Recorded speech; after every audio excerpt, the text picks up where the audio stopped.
The Fever posted on X, we have waived Megan McConnell, Jessica Timmons, and Kiona trailer. And you see the thank yous here for Megan and Jessica and Kiona. The hammer just dropped in Indiana, and the fallout is nothing short of cold-blooded. With the season opener looming a mere 72 hours away, the Fever front office decimated the locker room, terminating the contracts of Megan McConnell, Jessica Timmons, and Kiona Trailer in one swift, unforgiving move. These three guards sacrificed everything over weeks of grueling competition, leaving their blood and sweat on the hardwood only to be handed an exit ticket days before tip-off. This is the brutal reality of the WNBA, where the margin for error is non-existent, and there are no safety nets or multi-million-dollar backup plans. You either survive the cut or your professional journey hits a dead end. With the 2026 roster now locked at 12 active players and Justine Pissett on a developmental deal, the franchise has signaled that the time for experimentation is over. As they prepare to collide with the Dallas Wings, the stakes have never been higher for a team entering its most pivotal era. Today, we break down the final roster, the crushing heartbreak of the final cuts, and exactly what this high-stakes lineup means for the future of the Indiana Fever. I like Megan here because she really did have a cool story. Her brother, of course, TJ McConnell of the Indiana Pacers. That would have been really cool to have that tandem.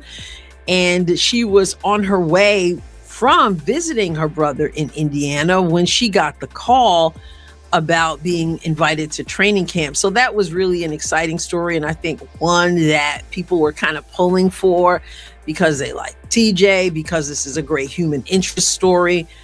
Megan McConnell, the Atlantic 10 defensive powerhouse and sister to TJ McConnell, played like an absolute savage in camp. But even her elite grit and defensive tenacity couldn't overcome the logjam in Indiana.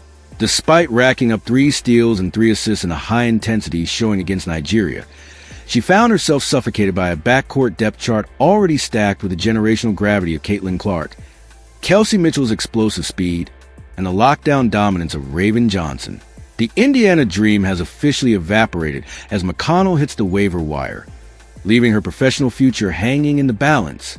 Joining her on the exit path is Alabama rookie Jessica Timmons, a scoring threat who electrified the arena with a 10-point explosion against the Liberty, proving she possesses a lethal trigger from beyond the arc. However, raw offensive potential wasn't enough to sway the front office, as GM Lynn Dunn and coach Stephanie White prioritized hardened veteran experience and defensive reliability over rookie flashes. Yet, as brutal as those departures are, they pale in comparison to the most devastating, gut-wrenching casualty of this roster purge, Kiona Trailer.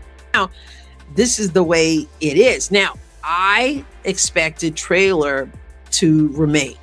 I did. I thought that she would make the team, and who knows what's going to happen, like I said, but I felt like she came out, she was intense, she did a good job, she did a decent job in all 3 of those games, and so I thought she would make the cut. At this point, not the case. Now, we do know Kiona Trailer delivered the most dominant preseason audition of any bubble player on this roster, proving she belonged by torching the New York Liberty for 8 points and a +8 rating in a mere 11 minutes of action. She executed every fundamental, hit every shot, and played with the poise of a seasoned veteran. Yet even a flawless performance couldn't save her from the cold reality of the WNBA's cutthroat economy. In a league with only 144 total spots in an Indiana locker room, restricted to 12, the front office was forced to play a numbers game, sacrificing elite talent to satisfy the rigid, unforgiving salary cap. The purge is now complete. The roster is finalized, and while the mainstream media glosses over the details, the tactical blueprint for the squad is finally clear.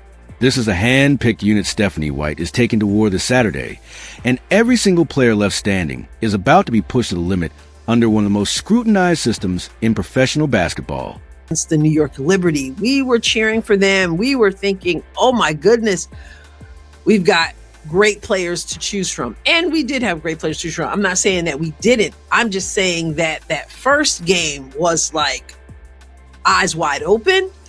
And then you had the game against the Dallas Wings and the game against Nigeria. When you look at the guard unit is a high-octane arsenal anchored by Caitlin Clark, the undeniable engine driving this entire franchise. Flanking her is Kelsey Mitchell, a scoring assassin locked in on a supermax deal, and Raven Johnson, the defensive juggernaut brought in to provide the elite perimeter lockdown this team previously lacked. With Tasha Harris serving as a veteran floor general and Shadarai Walker-Kimbrough acting as a microwave scorer capable of detonating for 20 points at any moment, this backcourt is engineered for transition warfare.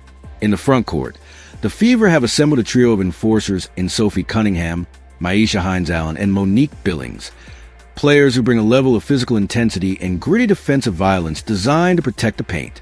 Cunningham remains the ultimate floor spacing instigator, while Hines-Allen offers bruising post playmaking and Billings provides hyper-athletic versatility that can outrun any fast break in the league. At the center position, Aaliyah Boston stands as the untouchable franchise anchor, supported by an emerging, hyper-efficient Michaela Onyenwere and the veteran floor spacing of Damaris Danas, whose perimeter shooting forces opposing bigs out of lane to create massive driving gaps for Clark. Finally, rounding out the squad is Justine Pissett, the developmental piece waiting in the wings of a roster built for total dominance.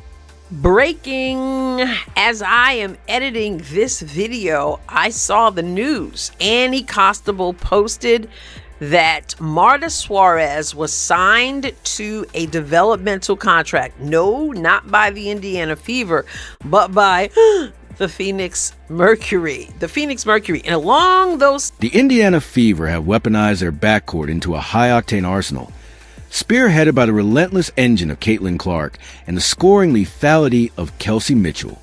With Raven Johnson providing elite defensive lockdown and Tashia Harris offering veteran stability, this guard unit is engineered for absolute transition warfare.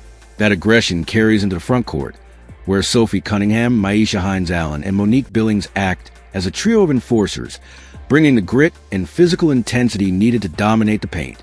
Cunningham's floor spacing and Billings' hyper-athletic versatility complement the franchise's interior anchor, Aaliyah Boston, whose dominance is amplified by the high-efficiency play of Michaela Onyenwere and the perimeter threat of Damaris Dantas. This roster leaves no room for weakness, supported by the developmental potential of Justine Pissett to round out a squad built for total lead takeover. From the backcourt snipers to the bruisers in the post, the Fever have assembled a terrifyingly deep rotation designed to outpace, outmuscle, and outscore every opponent in their path. The blueprint is set. It is total dominance or nothing. That the Fever has a spot still to fill. And I'm talking about in the 12-player roster. So people are saying, okay, so now we see if they're going to waive all three of them, like I was thinking two, they're going to waive all three of them, then that would suggest that they're getting someone who has been waived, someone who's out there ready for the taking. Some people are talking about Marta Suarez because the Valkyries got rid of her. That's a whole situation in and of itself. The Indiana Fever are officially playing with fire as Lexi Ho's sideline status sends shockwaves through the rotation. Losing a 47% sniper next to Caitlin Clark isn't just a setback. It's a direct threat to the entire offensive ecosystem that risks suffocating Clark under aggressive traps and collapse spacing. The margin for error is razor thin. One hit to Aaliyah Boston or Clark, and this multi-million-dollar operation shifts from a championship contender to a total system failure. With the roster finalized and the PR spin dead, all eyes are locked on Saturday's high-stakes showdown against the Dallas Wings. The tension is at a breaking point as Alana Smith returns to Gainbridge Fieldhouse just days after that flagrant foul, setting the stage for a collision between the league's last two number one picks. The excuses are over and the clock is ticking. This is the most volatile and explosive era in Fever history. Lock down your predictions in the comments and smash subscribe, because WNBA Pro is live for every second of the chaos. See you at tip-off.